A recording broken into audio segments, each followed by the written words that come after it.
7 launched defamation action to protect stars over affair claims. Channel 7 has taken urgent legal action to protect 2 of its network stars who have become embroiled in the sex scandal that struck the network following revelations of CEO Tim Warner's affair with a former employee. 7 CEO Tim Warner has released a public statement on his affair with former staffer Amber Harrison, saying he is filled with the deepest regret and shame. Courtesy Wochit. The network has been in damage control this week after former executive assistant Amber Harrison launched a media offensive against the 7 West media boss, sharing sordid details of the pair's 2-year affair and allegations of drug use and additional affairs with news outlets. 7 has issued an admission and apology from Mr. Warner over the affair and denied he had inappropriate relationships with 4 other women named by Ms. Harrison in legal documents. But now, after a website published the names of 2 of the women alleged to have had dalliances with the married executive, who are among the network's most high-profile female stars, 7 has lawyered up. Following the publication of the women's names and excerpts of legal documents containing the claims, 7 lawyers wrote to the publication to request the names be removed and launched defamation action after the publisher failed to comply. In court documents, the women are referred to as Jane Doe 1 and Jane Doe 2. Lawyers for 7 claims say the allegedly defamatory material carries imputations that both women have been in an adulterous relationship with Tim Warner, CEO of 7 West Media, and that each had behaved disgracefully in that she had an affair with a man she knew to be married.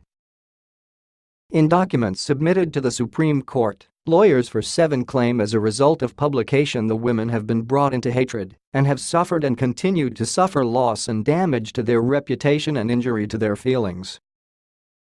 The matter will be in the Supreme Court of NSW on Friday.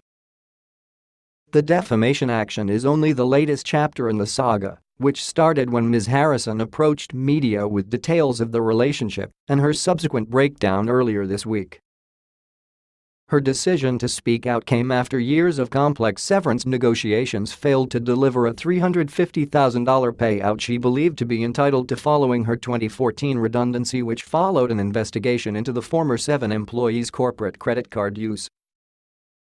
The investigation, carried out by Deloitte Australia, identified tens of thousands of dollars in charge to Ms. Harrison's credit card described as likely unauthorized personal expenditure, including international flights, luxury hotels and flowers for relatives and friends, the Daily Telegraph has reported. According to the Telegraph, the 2014 report alleges Ms. Harrison used both her and her manager Nick Chan's corporate cards for the benefit of herself and those she was close to, including a man identified as her boyfriend. Offending expenses included an expenditure of $2,238 for accommodation at the Upper House, one of the most expensive hotels in Hong Kong. Ms. Harrison addressed the investigation to misuse of her credit card in a statement sent to media on Sunday night, saying she refused to resign over the issue and later repaid $14,000 of credit card debt after successfully proving her Visa card was regularly used by others to pay for various corporate events, travel, gifts and lunches. In an email sent to all staff at 7, Mr. Warner yesterday apologized for unwelcome attention received after his scandalous affair was made public. "Without reservation, I apologize to you all," Mr. Warner wrote on Thursday, before signing off with onwards. "What I did was wrong. What I did is certainly not a reflection of the standards of the shareholders, the chairman, the board or any of you.